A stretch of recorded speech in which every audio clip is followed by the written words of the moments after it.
انبیاء نے یہی محنت کی ہے، انبیاء کے ساتھ جنگ بھی کفر اور اسلام کی یہی تھی کہ اللہ کے سوا کوئی نہیں ہے۔ ہم کہتے تو ہیں اللہ کے سوا کوئی نہیں، لیکن ہمارے دل و دماغ کہیں اور پھرتے ہیں جا کے۔ جبکہ مصیبت آتی ہے انسان کے اوپر، اگر انسان کا دھیان کسی غیر کی طرف جاتا ہے، اللہ کی طرف جاتا بعد میں، تو پھر سمجھ لے اس نے اور بت بنائے ہوئے دل میں۔ لیکن اگر مصیبت آنے کے فوراً بعد سب سے پہلے دھیان انسان کا اللہ تعالیٰ کی طرف جاتا ہے، پھر کہتا ہے یا اللہ سبب کے طور پہ ڈاکٹر صاحب کو میرا ذریعہ بنا دے، دوائی کو میرا سبب بنا دے، فلاں بندے کو سورہ یاسین پڑھوں گا، قرآن کو میرا سبب بنا دے، نبی اکرم صلی اللہ علیہ وسلم کی دعائیں پڑھوں گا، شریعت کروں گا۔ یعنی پہلے دھیان انسان کا، چاہے کوئی کاروباری ہو، چاہے کوئی ذاتی ہو، چاہے کوئی بیماری ہو، کوئی مصیبت ہو، تکلیف ہو، پریشانی ہو، کچھ بھی ہو دنیا میں، تو اگر پہلے دھیان انسان کا اللہ تعالیٰ کی طرف جائے، بعد میں اسباب کو اسباب سمجھ کے ان کی طرف جائے تو گناہ نہیں ہے۔ لیکن اگر انسان اسباب کی طرف ہی دوڑتا بھاگتا رہے، جب ہر طرف سے جواب مل جائے کہ اب جواب اس کو گھر لے جاؤ، پھر اللہ کی طرف دھیان جائے، یہ کوئی دھیان نہیں ہے، یہ تو ایک رسم پوری ہے، اس کے علاوہ جائیں گے کہاں ہم؟ ہمارے پاس راستہ ہی کوئی نہیں ہے۔ اللہ تعالیٰ ہمیں صحیح یقین کے ساتھ جو ہے اپنی زندگی گزارنے کی توفیق عطا فرمائے۔ ہمارے پاس دو ہی چیزیں ہیں بھائیو، اعمال نہیں ہیں، نہ ہم اعمال اپنے پیش کر سکتے ہیں اللہ تعالیٰ کے سامنے۔ ہمارے پاس صرف ایک عقیدہ توحید ہے کہ یا اللہ تیرا کوئی شریک نہیں، دوسرا رسول اللہ صلی اللہ علیہ وسلم کی ذات مبارک ہے ہمارے پاس، یا اللہ تیرے نبی پاک پہ ایمان لائے ہیں، نبی پاک کی شریعت ہے، یا اللہ تو اور تیرے رسول ہیں، ان کی شریعت اور ان کے اعمال ہیں، ہمارے آخری نبی ہیں، بس۔ یا اللہ ہمارے اعمال تولیں گے یا اعمال دیکھیں گے، کیا پیش کر سکتے ہیں؟ کس چیز کی ہم گواہی دے سکتے ہیں؟ اپنی آنکھ کی گارنٹی دے سکتے ہیں؟ کسی ایک دن کی بھی گارنٹی دے سکتے ہیں؟ دل کی، زبان کی کوئی نہیں دے سکتا۔ تو وہ معافی ہی معافی ہے۔ تو اگر انسان میں توحید ہوگی اور رسالت ہوگی، سارے کام سیدھے ہو گئے، دنیا بھی آخرت بھی انشاءاللہ تعالیٰ۔ تو گھروں میں عورتیں جب باتیں کریں نا اس طرح کی تعویذات، فلاں عامل ایسا تعویذ دیتا ہے جناب کام ہی ہو جاتا ہے، نہیں، کام اللہ کرتے ہیں، بندے بندوں کے کام نہیں کر سکتے۔ اگر بندوں کے کام کر سکتے تو ساری دنیا کی پریشان ہوتی۔ اللہ نے اپنے پاس رکھا ہے سارے خزانوں کی چابیاں جو ہے نا وہ صرف اللہ تعالیٰ کے پاس ہے۔ جنات، یہ بت پرستی اور یہ سارا کچھ، اچھا حضرت سلیمان علیہ السلام کو اللہ تعالیٰ نے جو طاقت دی تھی اور جو قوت اور اتنی بڑی سلطنت دی تھی، تو جنات مسلمانوں کو، عام انسانوں کو بہکاتے تھے، کہتے تھے کہ انہوں نے کون سا محنت کی ہے، ان کو تو انہوں نے تعویذ کیے ہیں اور منتر وغیرہ کیے ہیں، تو جو ہے اس وجہ سے ان کو اتنی بڑی طاقت، جبکہ ایسی بات نہیں تھی، ان کو طاقت اور سلطنت اللہ تعالیٰ نے دی تھی، یہ اصل بات ہے۔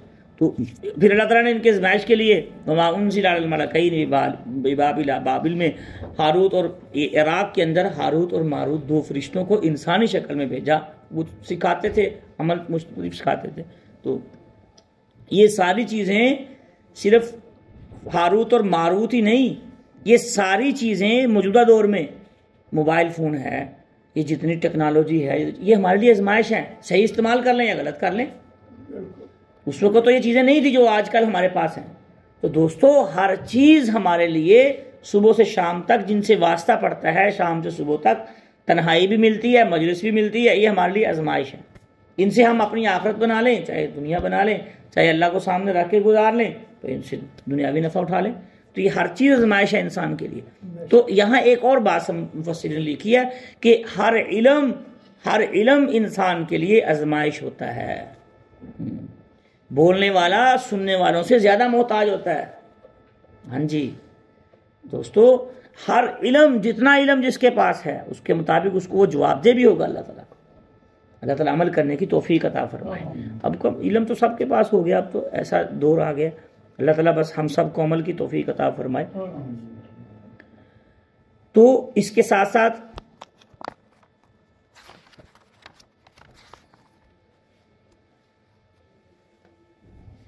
تعویذات پہ ذہن نہیں رکھنا چاہیے۔ اگر کوئی گھر میں نکل آئے تو ساری زندگی اس سے دشمنی بھی نہیں لگا لینی چاہیے، اس کو چھوڑ دو کہ اللہ کے سپرد کرتا ہوں میں اپنا معاملہ ٹھیک ہو جائے۔ عورتوں کی عام طور پہ عاملوں کے پاس جانے کی عادت ہوتی ہے، مردوں کی بنسبت چونکہ ان کے چھوٹے دماغ ہوتے ہیں، چھوٹی چیز ہوتی ہے۔ ایک بزرگ تھے مولانا رحمۃ اللہ سبحانی، مخزن اخلاق، انہوں نے ایک کتاب لکھی ہے، اس میں یہ لکھی ہے بات کہ ان کے پاس ایک عورت آ گئی، مجھے تعویذ دے دیں، میری ساس، جب سے میری شادی ہوئی ہے نا تو میری ساس مجھے نہ میرے ہسبینڈ کے پاس بیٹھنے نہیں دیتی، میرے خامد کے پاس، نہ اس سے کوئی بات کرنے دیتی ہے، نہ اس کے پاس اس کے ساتھ صحیح رہنے نہیں دیتی مجھے۔ تھوڑی دیر بعد ساس آ گئی. ساس کہتی جب سے میری بہو آئی ہے نا اس نے تو میرے بیٹے کو اپنے ہاتھ پہ کر لیا, مجھ سے دور کر دیا, ہم تو پریشان ہو گئے ہیں, میں نے پالا پوسا ہے, سارا کچھ کیا. تو بزرگوں نے ایک جملہ ارشاد فرمایا, بڑا سننے کے قابل ہے. بزرگ کیا فرماتے ہیں, جب بہو تھی تو ساس بری تھی, جب ساس بنی تو بہو بری ہے. جب بہو تھی تو ساس بری تھی, تو جب ساس بنی تو بہو بری. پتہ چلا نفس عورت میں تھوڑا سا مسئلہ ہوتا ہے, چھوٹے دل کی ہوتی ہے نا, تھوڑی چیز کو بڑا کر جاتی ہے, بڑا لے جاتی ہے. بہت سے قبرستان بھرے پڑے ہیں عورتوں کی لڑائیوں کی وجہ سے, بہت سے مسلمان قبرستان میں جا کے پڑے ہیں عورت کی وجہ سے. بھائیو, جس کی جو جتنی عقل ہو اس کے ساتھ ویسا معاملہ کرو اور اتنا معاملہ کرو. صرف اپنی بیوی کی وجہ سے ماں باپ کو نہ چھوڑو, بہن بھائیوں کو نہ چھوڑو. خونی رشتے ان کو الگ مقام دو, جو دوسرے رشتے ان کو الگ مقام دو, اور ایک کو اپنے اپنے مقام پہ رکھو. تو یہ اس چکر میں انسان کو کوشش کرنی چاہیے, اس سے بچنا چاہیے. تو سلیمان علیہ السلام کے دور سے یہ شروع ہوا, زیادہ عروج پکڑا, اس کے بعد اب تک چل رہا ہے, اب تو بہت زیادہ عروج پہ ہے. وما يعلمان من احد حتى يقولا انما نحن فتنة فلا تکفر. تو یہ نہیں سکھاتے تھے کسی کو بھی, حتیٰ کہ کہتے تھے یہ آزمائش ہے, ہم تمہارے لیے انسانی شکل میں آئے ہیں لیکن آزمائش ہے, کفر نہ کرو.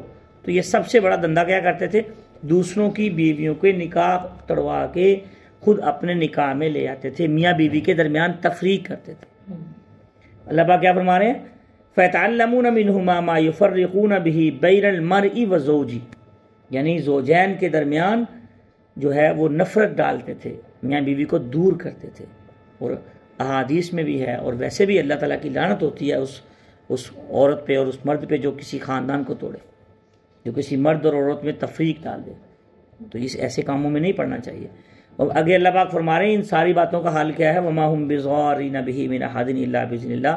کوئی بھی چیز من احد, کائنات کی کوئی بھی چیز کوئی تکلیف نہیں پہنچا سکتی الا باذن اللہ, اللہ کے حکم کے بغیر, اللہ تعالیٰ کے بغیر کچھ بھی نہیں ہو سکتا.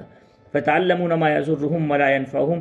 یہ دنیا کے علم اور دنیا کے اسباب, دنیا کے تعلقات اور دنیا کی چیزیں اور یہ نفع کی چیزیں یہ عارضی ہیں, یہ تھوڑی دیر کے لیے ہیں, ان سے نفع نہیں اٹھایا انہوں نے سوائے نقصان کے.